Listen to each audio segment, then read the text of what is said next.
हमारी जो जितनी इलीगल अर्निंग्स हैं, जो पैसे हैं, उनको रियल स्टेट में पार्क किया जाता है। ये भी तो बहुत बड़ा इल्जाम है। गवर्नमेंट ने ये अनडिक्लेयर्ड अमाउंट, जो हमारा डीसी रेट और एफबीआर रेट और मार्केट रेट के जो डिफरेंसेस हैं, इसने लोगों के पैसे को ब्लैक मनी बना दिया है। अनफॉर्चुनेटली पाकिस्तान में कोई रियल एस्टेट रेगुलेटरी अथॉरिटी नहीं है, ठीक है, कोई रियल एस्टेट मैनेजमेंट बोर्ड नहीं है। इतनी बड़ी डायकॉटमी है। आपकी इंडस्ट्री के लोग कितने डिस्टर्ब हैं इसकी वजह से। हमारा कसूर ये है कि हम फाइलर हैं। बड़ी कॉन्ट्रडिक्शन है कि एक तरफ ये कहते हैं हम पूछेंगे नहीं और दूसरी तरफ ये कहते हैं कि सब कुछ बताओ। और 20 लाख से ऊपर का हर किसी को रिपोर्ट करना है। अगर कल को ये डिक्लेयर होता है कि आपके ये पैसे जायज नहीं थे और आपको कोई भी मुल्क की एजेंसी उठा लेती है, तो मुझे भी वही सजा मिलेगी जो आपको मिलेगी।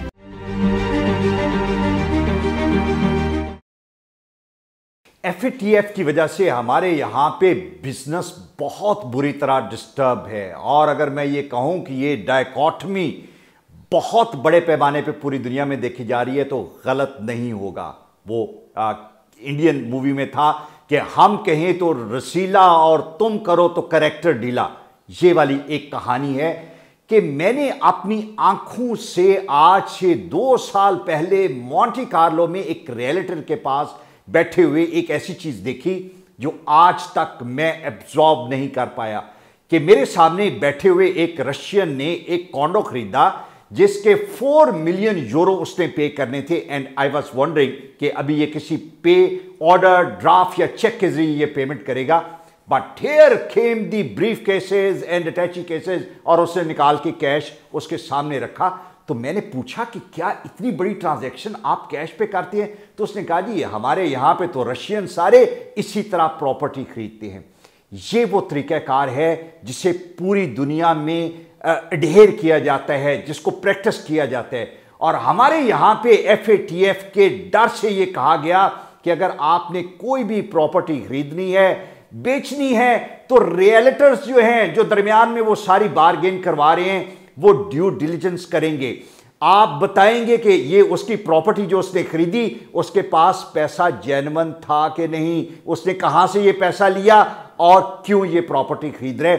और डर की वजह से सारा काम रुका हुआ है। एक तरफ गवर्नमेंट ये कहती है कि हम आपको जून 2021 तक नहीं पूछेंगे कि आपके सोर्सेज क्या हैं, और दूसरी तरफ ये एक लटकती तलवार लोगों के सर पे है।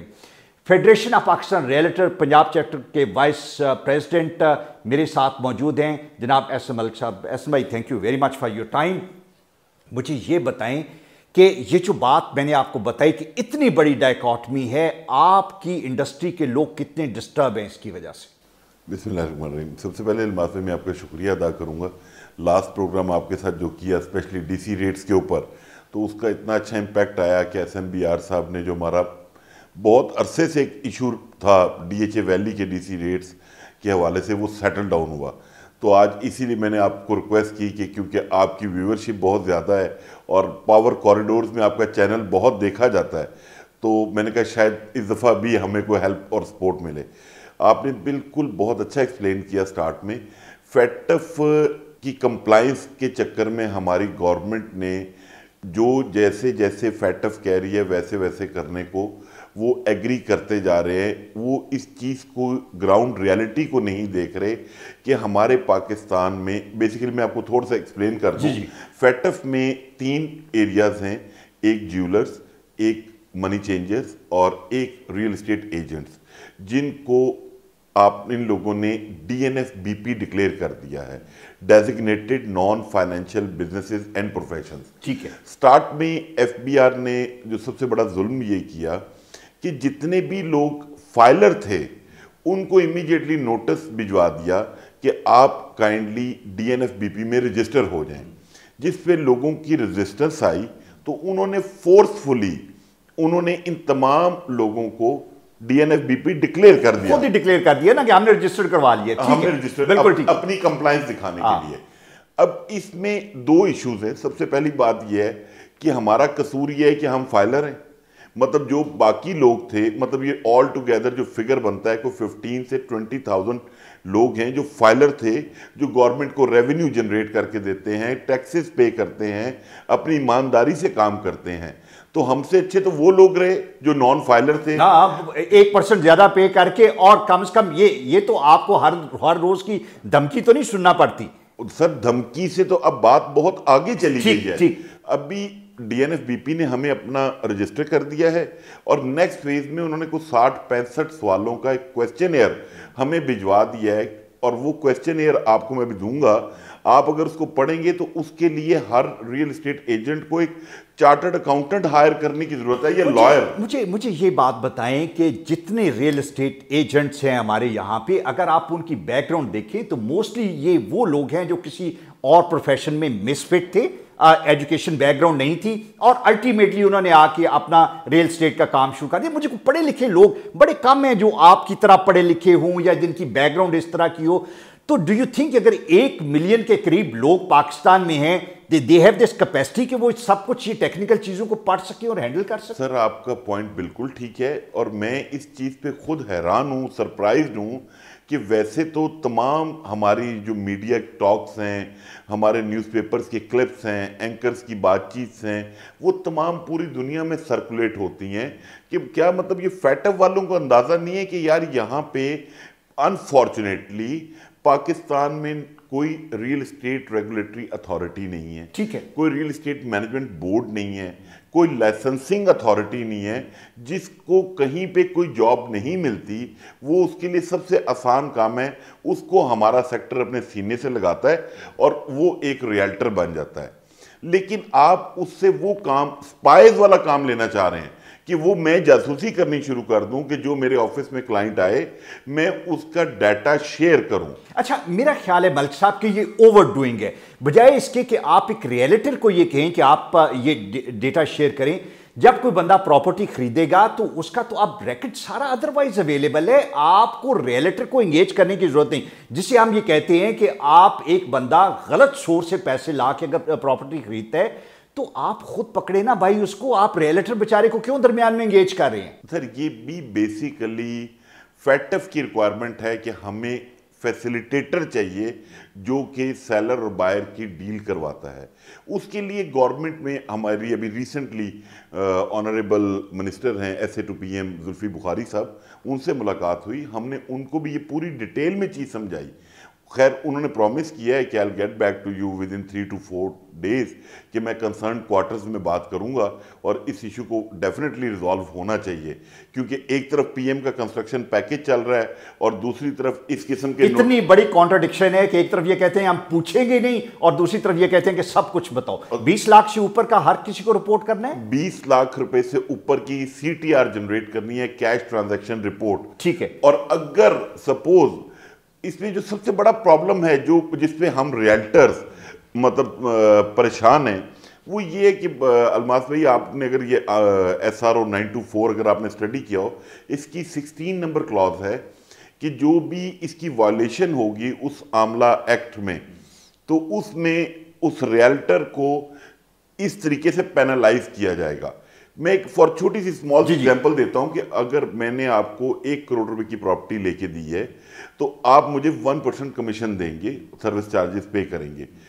लेकिन अगर कल को ये डिक्लेयर होता है कि आपके ये पैसे जायज़ नहीं थे और आपको कोई भी मुल्क की एजेंसी उठा लेती है, तो मुझे भी वही सज़ा मिलेगी जो आपको मिलेगी।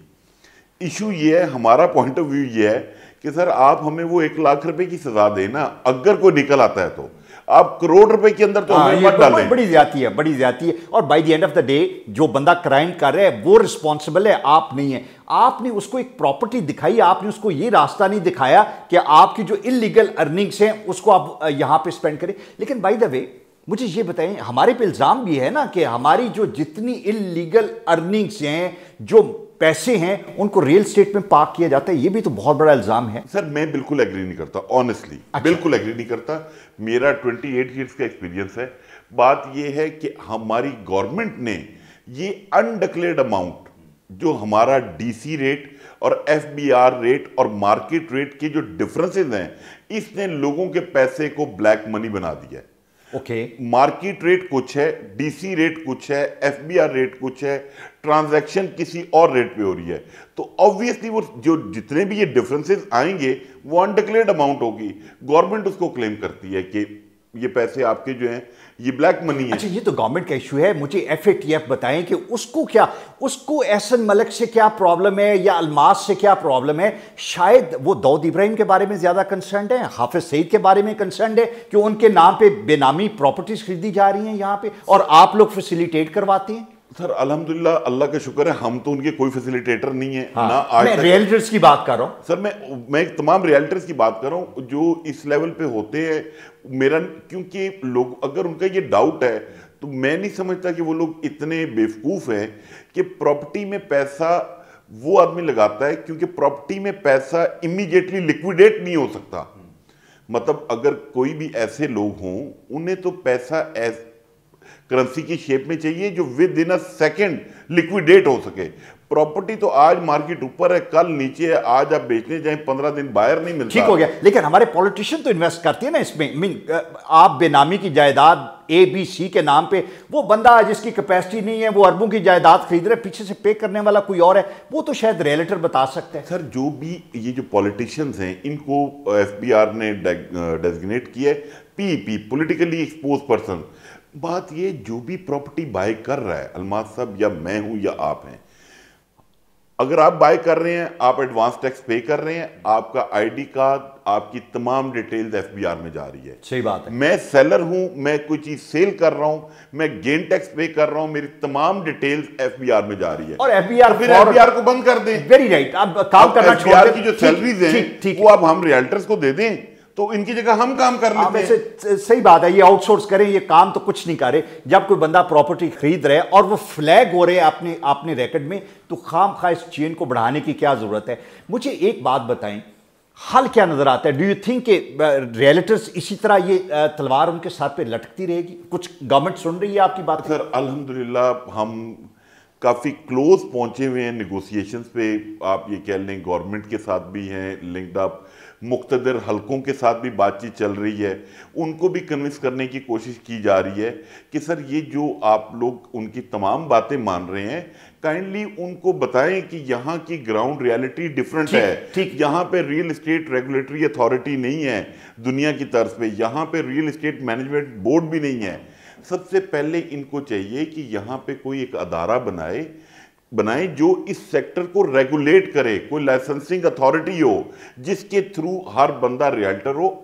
मतलब हमारी लास्ट टाइम भी ये डिमांड थी, हमारी ही डिमांड पे रियल एस्टेट रेगुलेटरी अथॉरिटी का बिल सेनेट और नेशनल असेंबली से पास हुआ, लेकिन वो अनफॉर्चुनेटली पता नहीं प्राइम मिनिस्टर हाउस और ऐवान सदर के दरमियान में कहीं गुम गया है। अच्छा, एक बात मुझे बताएं, अभी आपने बड़ी अच्छी ये बात की कि हमारे जो ब्लैक मनी है, या जो कहा जाता है कि ये वो पैसे हैं जिसको आप जस्टिफाई नहीं कर सकते, वो बेसिकली DC रेट और FBR रेट और जो मार्केट रेट है, इन तीनों के दरमियान आके वो जनरेट होता है, जहां पे लोगों को अलेज किया जाता है।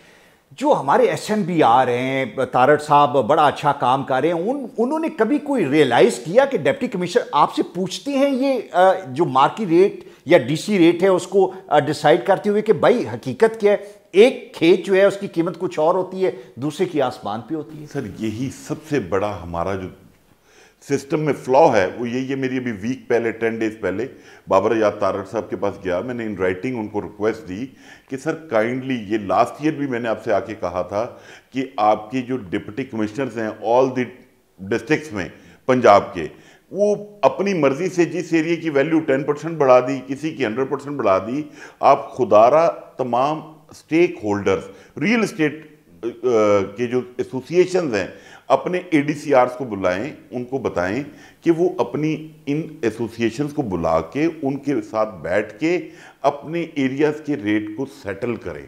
अभी क्या होता है? अभी पटवारी से ये इंफॉर्मेशन लेते हैं, तहसीलदार से लेते हैं, क्या है? मैं सर अभी आप अगर उसका मैकेनिज्म पढ़ लें या देख लें तो आप हंसना शुरू कर देंगे कि ये पाकिस्तान, ये PWD works department, excise and taxation inspector, एक कंसर्न AC बैठ के एक रिपोर्ट बना के और रेट जारी कर देते हैं जिसके ऊपर। लेकिन इन लोगों का क्या ताल्लुक है? मैं ये फील्ड में जाती हैं या एक बंदा कंस्ट्रक्शन का है उसका और AC एडमिनिस्ट्रेशन का? हम आप कह लें रिफॉर्म्स की तरफ नहीं जाना चाहते। जो एक सिस्टम बना हुआ है, जो जिसके पास इख्तियार है वो उस इख्तियार को छोड़ना नहीं चाहता। यही हाल हमारे FBR का है। कोई एक आदमी अच्छा आ जाए उसको टिकने नहीं दिया जाता। ये पांचवा, इस गवर्नमेंट में ये पांचवा एफबीआर का चेयरमैन है जो चेंज हो रहा है। जस्ट लाइक पंजाब की, जैसे यहाँ पे आईजी पंजाब नहीं टिकता। मतलब मुझे समझ नहीं आ रही ये गवर्नमेंट चाह क्या रही है। मतलब किसी चीज़ की कॉन्टिन्यूटी नहीं है। आप क्या करना चाह रहे हैं? एक तरफ पाकिस्तान, वज़ीर आज़म साहब हमारे ऐलान करते हैं नया पाकिस्तान बना रहा हूँ, बहुत अच्छी बात है, लोगों को केटर कर रहे हैं, बहुत ख्याल है, उनके दिल में नरम गोशा है। वो खुदारा पुराने पाकिस्तान वालों का भी थोड़ा ख्याल कर लें। अच्छा, मैं अब मुझे लोगों को टिप दें कि क्या जो रियल स्टेट है इसमें कुछ रिवाइवल के चांसेस आपको नजर आ रहे हैं सर अंडर दीस सर्कमस्टांसेस? अगर सर ये फेटअप वाला इशू गवर्नमेंट ने वाइजली हैंडल ना किया तो ये एक बहुत बड़ा डिजास्टर होगा पाकिस्तान के लिए, जो इतना अच्छा रेवेन्यू जनरेट करके दे रहा है। पिछले एक साल में जो गवर्नमेंट ने, मतलब हम रियल्टर्स ने बेसिकली इस सर्कल को चलाया है। क्योंकि अगर आप नंबर्स पे चले जाएं कि कंस्ट्रक्शन पैकेज जो आया था प्राइम मिनिस्टर का, उसके अंदर एफबीआर की जो अप्रूवल्स थी, एलओपीज थी, वो गवर्नमेंट ने कितनी दी हैं, और सिर्फ 2-3 चीज़ों की वजह से, पॉजिटिव इम्पैक्ट की वजह से लोगों की नंबर ऑफ ट्रांजैक्शंस बहुत बढ़ी हैं। तो मेरी रिक्वेस्ट है प्राइम मिनिस्टर साहब से, आपके प्रोग्राम की तवज्जुह से, कि काइंडली आप कोई थोड़ा सा टाइम निकाल के इस इशू को देखें। हम ऑलरेडी हफीज़ शेख साहब को बता चुके हैं, जुल्फी बुखारी साहब को बता चुके हैं, एक्स चेयरमैन एफबीआर साहब को बता चुके हैं, अभी recently DG I and DG DNSBP जो नए आए मोहम्मद इकबाल साहब, he is a very nice and humble person. मेरी उनसे 4 दिन पहले मुलाकात हुई है, मैंने उनको जाके एक्सप्लेन किया, उन्होंने मेरी बातों से किसी हद तक एग्री भी किया। लेकिन हम ये अलमाज साहब अंडरस्टैंड करते हैं कि ग्लोबली पूरी दुनिया में चीज़ें चेंज हुई हैं और होनी चाहिए, ये सिस्टम ठीक होने चाहिए। लेकिन सिस्टम ठीक करना और एक चीज़ का बेड़ा गर्क कर देने में बड़ा फ़र्क है। ठीक, बिल्कुल ठीक, बिल्कुल ठीक है। Thank you very much. System ठीक करने की ज़रूरत है, सिस्टम को बिल्कुल बैठा देने की ज़रूरत नहीं है। और शायद हमने ठीक करने के चक्कर में सिस्टम को बिठा दिया। For God sake, let it get going. और जो रियल स्टेट है ये पाकिस्तान इकॉनमी की बैकबोन है। फॉर गॉड सेक इसे स्ट्रेंथन करें, और ऐसे मेयर्स जहां पे ये कमज़ोर हो रहे हैं, FATF की बातों में अगर आपने उसकी इंप्लीमेंटेशन भी करनी है तो do it wisely, make them understand the ground realities, and unless until you are not going to do that, you are not going to let the Pakistan economy flourish. Think wise. Thank you.